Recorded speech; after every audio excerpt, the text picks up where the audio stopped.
I'm pleased to have Angela Bassett on this program. Welcome. Thank you so much. Tell me about this trailer that we just saw. Wes Craven directs. That's right. Meryl Streep plays the principal character, who's a teacher of She plays violin. Roberta Gaspari. Yeah. How did you get involved? Well, I got a call. I've worked with Wes twice before in the past on Nightmare Cafe, which was a serial he did up in Vancouver, and also in a movie with Eddie Murphy, Vampire in Brooklyn.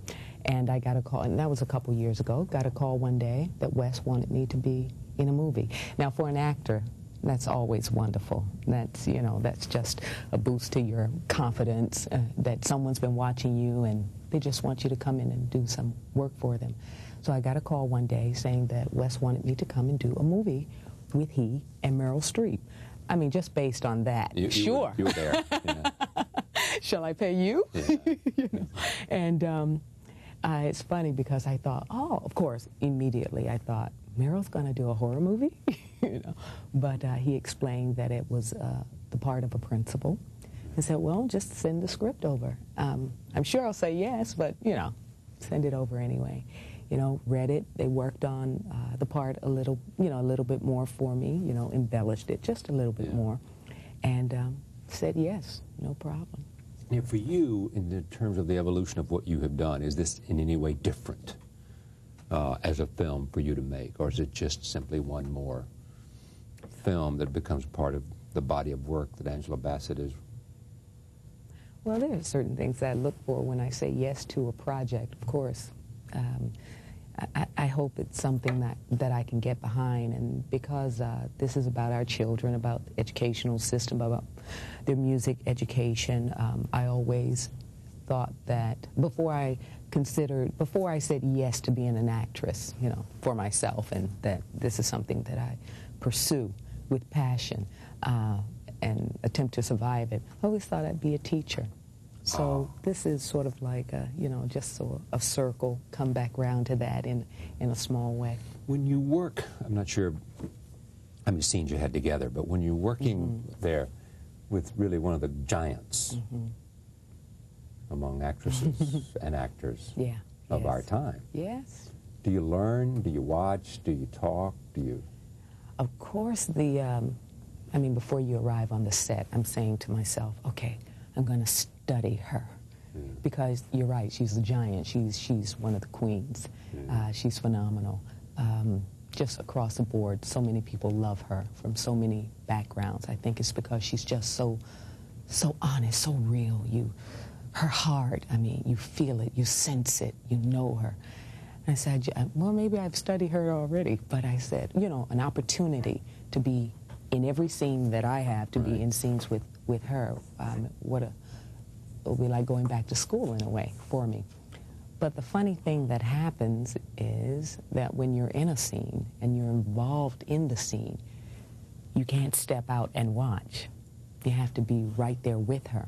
And then it's over and you say, well, that felt great. We were there. She reached over, she grabbed my hand, she squeezed it, which is sort of for us, it's sort of like, that was wonderful.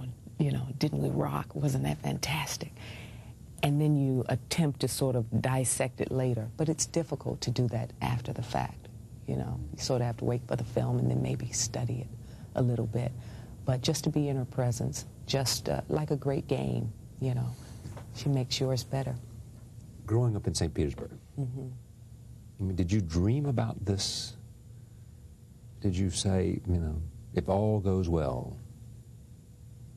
I don't think so. I I'll mean, be acting next to no. Meryl Streep and Larry Fishburne. And my life is much more than I could have, than I ever dreamt that it could be. I mean, I daydream, I think, maybe 85% of my waking hours as a child. But I think that's important, to daydream about what you want, what you can achieve. But growing up in the projects of St. Pete and Jordan Park, I mean, I watched television and, you know, looking for role models of those ladies who act, who look just like me. There were few and far between. And, of course, I didn't have anyone in my family who would pave the road for me. So it was, and it still is, sort of, you know, figuring it out as you go along and praying about it and trying to make the best decisions and trying to maintain that sense of joy and wonder and the reason I got into it in the first place, because there is the part of it that's a business. Yeah. And from I do tend to take things personal when they don't, when they don't work out, or I don't get roles that I may want. There may be roles that people are interested in me doing, and then for whatever reasons I don't get them, because either they want a younger person or they want a lighter complected person. And one of the earlier lessons I learned after I graduated from the Yale School of Drama, and I went on to do a play at the Harvard Stage Company entitled The Passion Plays, where it was about 5 or 6 skits, and I played Mary, the mother of Jesus, and Noah, Noah's wife, not Noah, but Noah's wife, and every woman of the Bible. And I was just a little intimidated because I know they have their subscriber audience, and I asked my director, Mary Robinson, why did you pick me to play this role? And I don't look like I was the only woman in the cast of 5 men, and they were all white. And she said, because you were the best actress for the job when you auditioned. And I said, oh, and that was so freeing, and it was so fair, and it made such sense in a perfect world. And it just gave me hope that based on ability and based on talent, that you can get the job and that you can do the job. You believe that? Yeah, I do. Yale Drama is another thing you share with Meryl Streep. That's right, that's right. She graduated the year that I entered undergrad there. When you look at where you are,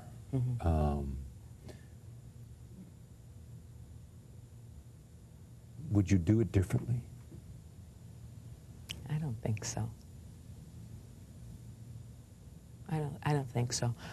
I've always tried to be smart. I always thought acting is not like math or science or architecture. You build a building and certain rules have to apply or the building will fall down. I always said when it doesn't work, for instance, early in my career, I went up for a series and I got the word from my agent, 3 of the producers loved you, thought you were just fabulous, phenomenal, you were their choice. 1, he didn't go for you. And he said, okay, 3 outnumbers 1, Right. He said, okay, in this profession, 1 and 1 does not equal 2. It just doesn't make sense. It's not math. It's not science. You may be so many other subjective reasons why something doesn't happen. You have to develop a thick skin in that regard, I guess, the rejection factor. But it's something that I'm passionate about. It's something that's the reason I chose to go to drama school, because I wanted to be one of the survivors of the business. If only the strong survive, I wanted to be in that pool, in that smaller And you want to make pool. sure you got the skills that would make you a survivor. That's right, because some days I don't. I mean, up to 15, 16, 17. I'd go on stage and I would feel the part. I'd feel the passion. I said, well, what happens when they pay their money and I don't feel like it? They've got to get the same great show that the night before, that the audience the night before received. Have we come to a point in terms of the multiplicity of places that are making movies, cable and feature films and all other kinds of places where they're in the process of telling stories, that it's enormous opportunity for an actress who comes with your obvious credentials? Seems to be opening up, especially on, like you said, some of the cable places. I'm thinking Showtime and HBO, for instance, last season with The Lesson Before Dying and, you know, different things. But there is always a challenge of finding fabulous roles for women, and that's for anyone. I think Meryl Streep will probably tell you that, just finding just great stories. Yeah, great stories about women and for women from our point of view. What's the great ambition now? To find great roles and to have the sheer joy of creating character that lives? That's always it. I think, maybe somewhere in the back of my mind, I've directed in the past, when I was much younger and it was much simpler, I think. But maybe that, but it's still a big question mark there because I so respect directors and their work and all that they have to handle and balancing, you know, acting. How about stage?